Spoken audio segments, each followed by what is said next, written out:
Good afternoon and welcome to Live with LIO. Today's topic, Vision Service Severity Rating Scale 2.0.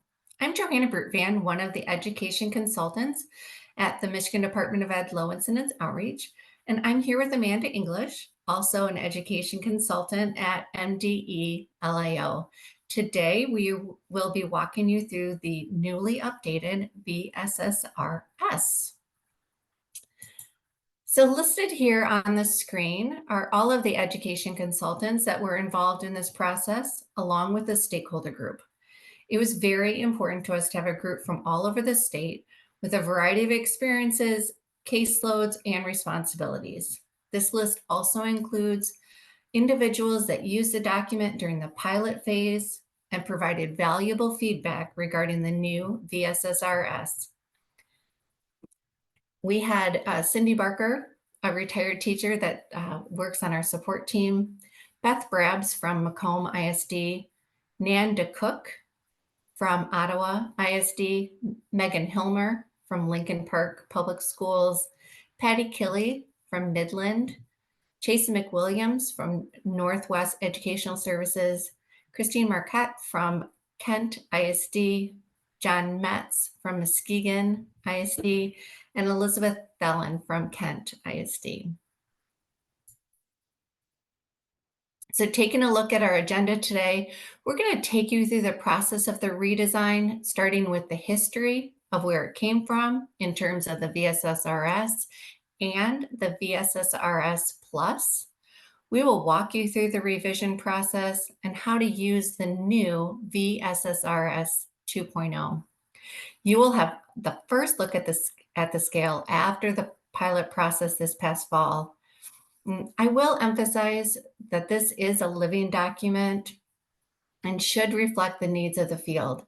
We hope that it won't be another 10 years until it's looked at again. We want your feedback as you use this document, especially as you enter that spring IEP season. As all of you know, Michigan is always on the forefront for providing quality services for students who are blind or visually impaired. We have teams of teachers across the state that have always worked together to create documents such as the AT guidelines, Braille classes, ILS resources, and so many other things. I've had the opportunity to talk with professionals across the country, and they love to use Michigan resources. This has been very true of the VSSRS and VSSRS Plus. For those of you that are newer to the field, here's a little history of those documents.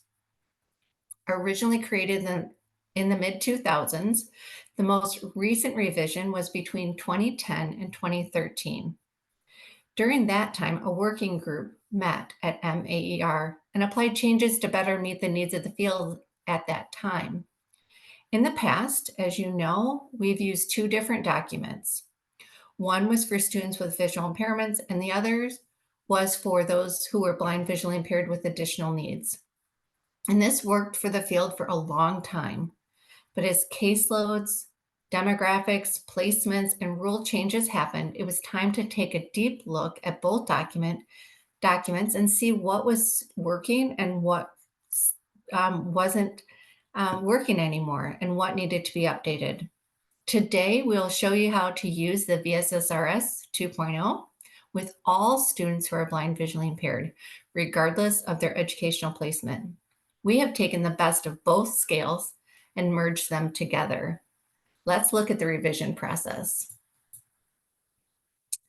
In 2021, MDE-LIO consultants began looking at the original VSSRS and VSSRS Plus and discussed some of the challenges we saw when using the documents based on our own experiences and also feedback that we received from the field. Many things have changed since its first implementation. One major change is that our MARS rule was in the process of being updated to better align with federal guidelines. Also, students with additional needs were now the majority of our BVI students. And we also saw the importance of literacy for all students, including those with severe needs.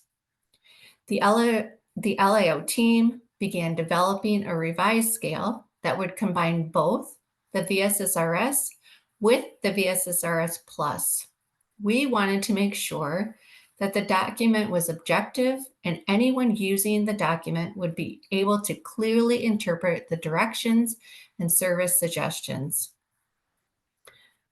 From there, we knew we needed to talk to teachers in the field and draw on their experiences.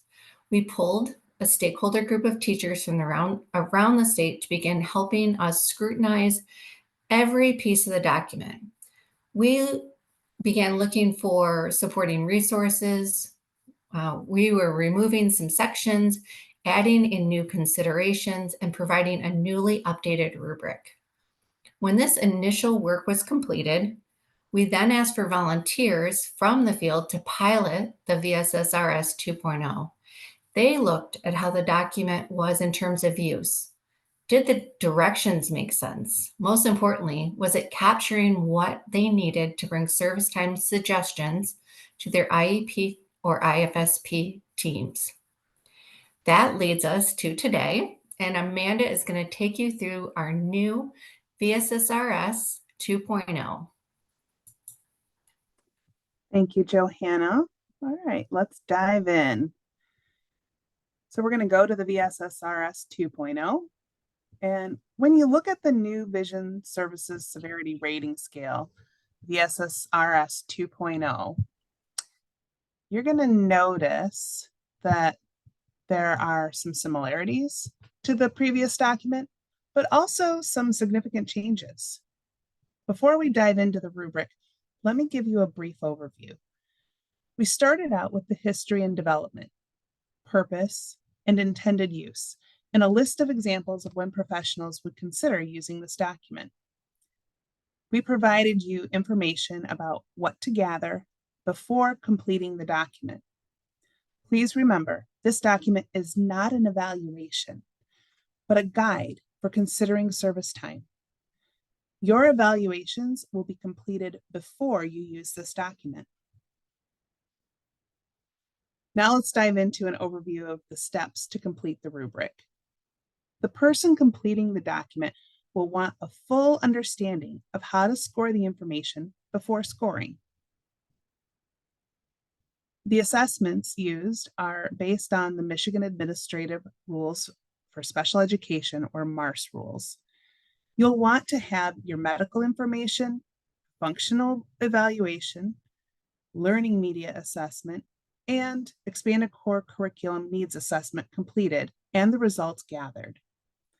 The severity of need information for the VSSRS 2.0 is obtained from the analysis of those assessments. Descriptors are listed horizontally for each category. The descriptors are listed sequentially in terms of severity of need, from 0 to 4. The numbers are considered part of a continuum. A rating of 0 would be considered a lower need, and 4, a higher level of need. The levels are based on the World Health Organization, WHO, classifications for visual impairment, and we'll discuss that more in a bit. For each category, you'll select the descriptor that best describes the student based on the results from your iReport, FVA, LMA, and ECC needs assessments. Enter the appropriate severity of need number in the right-hand column. Once completed, the form will auto-generate a total severity of needs score. Using the calculated total severity of needs score on page 6, you'll determine the range, which aligns with the severity of needs score table on page 7. You'll use this table to determine the frequency of need. For example, if your student scored a 12, you would look at the severity of need score table and see that 12 falls in the 10 to 14 range, and the suggested frequency of need would be weekly service, 2 to 4 times per month, 30 to 60 minutes per session. You will include suggestions for service delivery times in the TVI report and present them at the IEP or IFSP team meeting. Now let's take a closer look at the rubric. As we go through the rubric, we will fill in some of the examples so you can see how easy it is to generate a score. The severity of need is broken into 5 readings across the top. They are numbered 0 through 4. We've removed the labels normal, near normal through total blindness from the previous VSSRS, as the labels did not always match with the student's need. You'll only see 0 to 4 now. You'll see the distance vision and peripheral vision information follows the World Health Organization categories. We determined the breakdown of distance and visual field information using the 7 WHO categories. We combined the first 2 levels, which are normal and near normal, and we combined the last 2 levels, which are near total and totally blind. All other categories were retained. A child with a functional distance acuity of 20/200 would score a 2. If the eye doctor's distance acuity and the teacher's documented acuity are significantly different, you'll use the teacher's functional acuity score, as it will reflect how the student is viewing information in their learning environment. According to WHO's chart, reduced peripheral fields align with the acuities that begin in levels 2 through 4. For example, a student with fields that are in the 6 to 10 degree range would score a 3. Next, we look at functional near vision. Again, you'll look at the FVA for this information. When testing the student, the acuity you score is based off the testing distance of the near vision acuity chart you use. So if the testing distance recommended is 16 inches, you will document the font size the student could see at that distance. This would be the same if the student is using symbols or pictures as well. So we agree some students can see smaller font sizes at closer distances, but for scoring purposes, you want to utilize the size that the student could see at the distance the testing chart recommends. We've also provided in Appendix A the information you'll need for looking at approximate relationships for common reading materials and font sizes. Next, we look at change in visual function. And the choices here will be 0, vision is stable. 1, visual functioning has changed, but there's not a change in the materials. 2, visual functioning has changed and resulted in a change in format or size, but no additional instruction is needed. 3, visual functioning has changed and resulted in a change in materials, and there's a need for instruction, but the student can still access their preferred learning media. 4, visual functioning has changed and the student can access their curriculum and must learn a new medium. So Braille or auditory, something along those lines. A significantly new piece is looking at learning media. This is one of the areas where we were able to merge our VSSRS and VSSRS Plus, keeping in mind that our students who are blind or visually impaired need services, no matter their academic functioning. Here you'll consider the student's primary mode of accessing information based on their learning media assessment. These learning media could include print pictures, real objects, Braille, tactile symbols, or auditory materials. You'll be considering if instruction from a teacher for visually impaired is needed. Throughout the document, you'll notice we mention other school personnel. These are individuals who may be someone such as a general education teacher, an elective teacher such as art or gym or music, ancillary staff, paraprofessionals, Braille transcribers, assistive technology specialists, and media specialists who may be handling components of the educational program. You'll notice the term emergent literacy.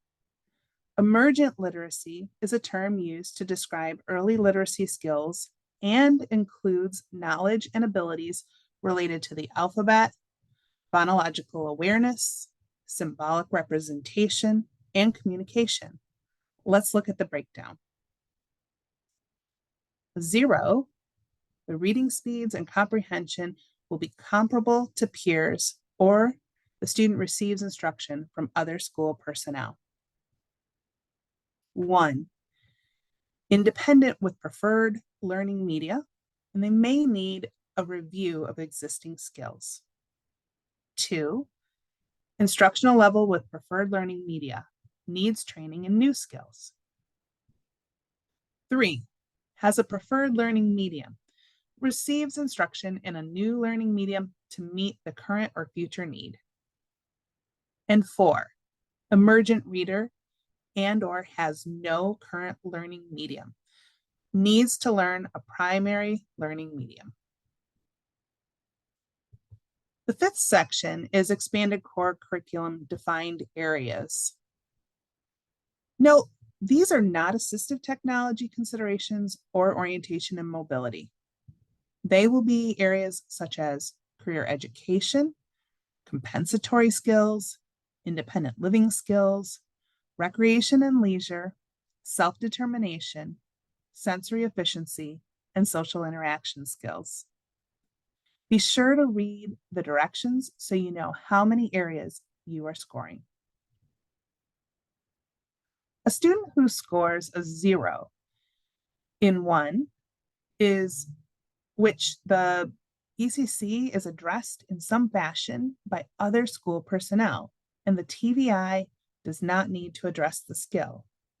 This will rarely be the case for many students.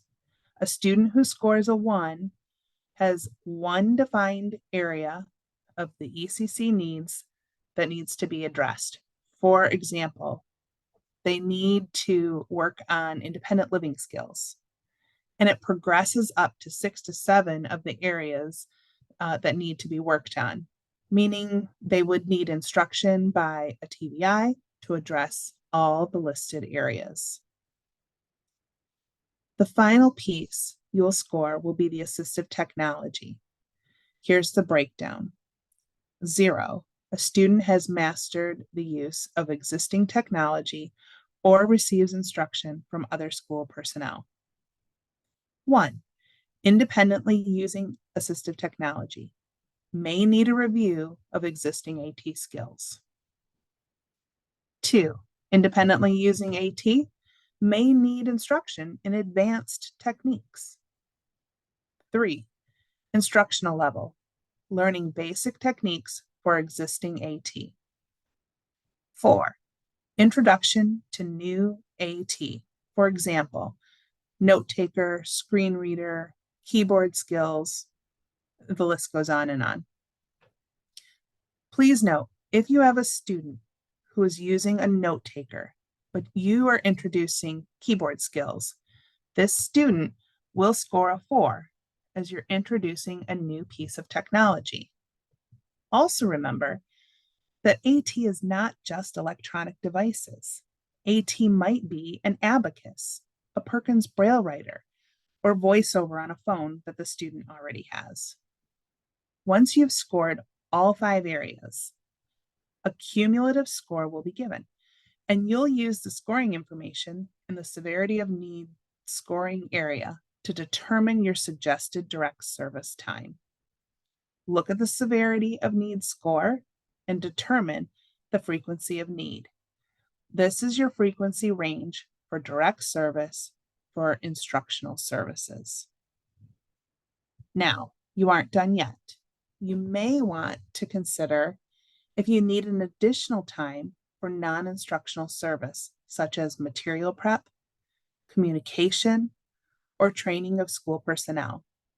The number of minutes for this will need to be decided by your team but you can determine if you do not need added time, or if the added time should be done quarterly, monthly, or weekly. You'll fill in how much extra time that is. You'll be able to fill in some details in the boxes if you wish. Examples of what this what work would work in the material prep. Let's take a look at what that would look like. As a TBI, I braille worksheets daily for my students. I usually take about an hour to complete the task. I will write under the weekly section of material preparation 5 days a week, 60 minutes per day. I could also write it as 300 minutes per week. That will be a decision your team or your district makes. You could also have monthly audio recordings you create and could add additional time there. Or you may have someone else that creates the materials for you, and you might have no material prep. In that case, you would write 0 in the first box. You'll do the same for communication and training school personnel. Plan out how much time each of these services takes and document it here. The third piece of this scoring is calculating the suggested service time. In these boxes, you'll add service delivery time, the additional considerations time, and suggested service time combined, both direct and indirect. It'll be important to note that instructional time for your student is listed separately from the indirect service. The appendices show you 2 important tools. The first is the table of approximate functional near vision acuity equivalents. It gives you examples of metric sizes, the point size for fonts or font size, and an equivalent reading size. For example, you'll see a children's book is typically around 16-point font, or newspaper subtitles are usually around 36-point font. These are examples that may help a person who does not typically work with font sizes or acuities to understand how large the text must be for the student. Appendix B is information from Project Slate, which was a research study by Koenig and Holbrook.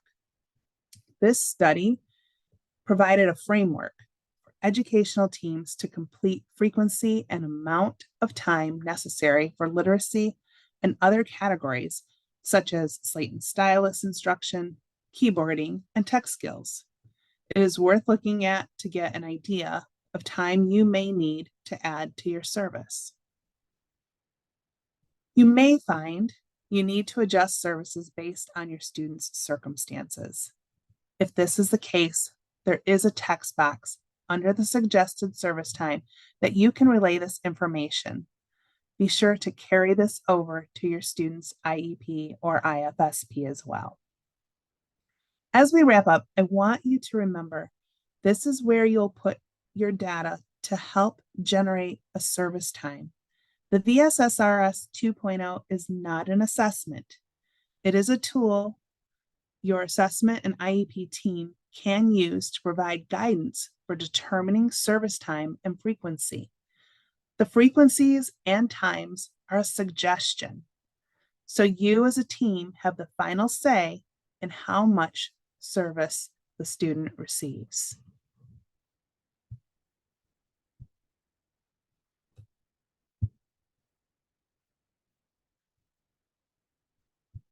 And back to you, Johanna.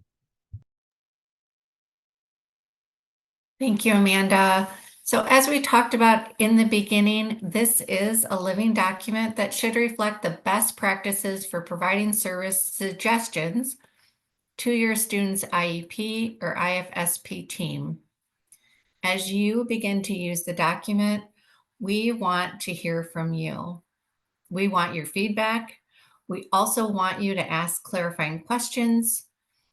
This ensures that you're using the document correctly and understanding all of its components. And finally, one more thank you to our stakeholder group and everyone that piloted the VSSRS 2.0 this past year. We encourage you to contact us with any questions, and here's our contact information. Our Director of MDE-LIO, Roxanne Belfour, her email is belfour@michigan.gov. You can also contact myself or Amanda. My email is brutvanj, BRUTVANJ, @michigan.gov, or Amanda English, A1 @michigan.gov. Thank you so much for joining us today, and we look forward to hearing from you.